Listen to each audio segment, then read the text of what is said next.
Il est né orphelin, sans armée, sans fortune. Et pourtant, il a bouleversé l'histoire du monde. Il ne parlait pas de lui. Il transmettait un message venu du ciel. Muhammad, que la paix et les bénédictions d'Allah soient sur lui, le dernier prophète, le sceau des messagers. Dans une ville d'idolâtrie, de tribus et de commerce, naît un enfant sans père, et 6 ans plus tard, sans mère. Recueilli par son grand-père, puis par son oncle, il grandit pauvre, mais digne, discret, vrai. On l'appelle Al-Amin, le digne de confiance. À 25 ans, il épouse Khadija, une veuve puissante et respectée. C'est une histoire d'amour et de loyauté. Elle sera la première à croire en lui quand le monde le rejettera. À 40 ans, tout bascule. Dans la grotte de Hira, loin du tumulte de la Mecque, l'ange Jibril descend. Lis au nom de ton Seigneur. Il est secoué, tremblant, terrifié. Il ne sait pas encore que c'est le début de la révélation. Il commence à prêcher, doucement, discrètement. 3 ans en secret, puis publiquement. Et là, les coups tombent. Insultes, boycott, torture de ses compagnons. Il l'appelle fou, poète, sorcier. Mais il tient, car ce n'est pas un combat pour la gloire. C'est une mission divine. Son oncle Abu Talib meurt. Sa femme Khadija aussi. C'est l'année de la tristesse. À Taïf, il est accueilli à coups de pierre. Il saigne, il pleure. Mais il pardonne, et Dieu l'élève. L'ascension nocturne, Al-Isra ou Al-Miraj, de la mosquée sacrée jusqu'à Jérusalem, puis,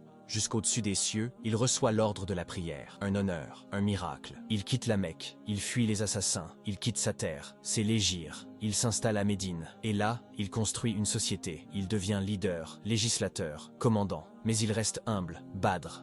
Ils sont 313 contre plus de 1000, et ils remportent la bataille. Pas par stratégie, mais par foi. Uhud, ils désobéissent. La victoire leur échappe. Le prophète est blessé au visage. La tranchée. Ils creusent pendant des jours, affamés, grelottants, mais ils tiennent bon. En 630, la conquête de la Mecque. Il entre, sans combat, sans vengeance. Et il dit, allez, vous êtes libres. Ceux qui ont voulu le tuer, il les pardonne. Puis, il fait son dernier pèlerinage. Et sur le mont Arafat, devant plus de 100 000 compagnons, il livre son dernier message. Aucun arabe n'est supérieur à un non-arabe, aucun blanc à un noir, si ce n'est par la piété. La révolution spirituelle et morale est achevée. En 632, Médine, il tombe malade. Il dirige sa dernière prière, assis. Puis il retourne à Dieu, la tête posée sur les genoux d'Aïcha. Ses derniers mots, « Ô Allah, le compagnon suprême ». Il laisse derrière lui un livre, le Coran, une communauté, l'Oumma, et une voix, la Sunna. Sans palais, sans tombe dorée, juste une lumière pour les siècles à venir. Si son histoire t'a touché, partage-la autour de toi. Fais découvrir l'homme derrière la légende. Abonne-toi pour qu'on continue à réveiller les cœurs avec ces récits puissants, car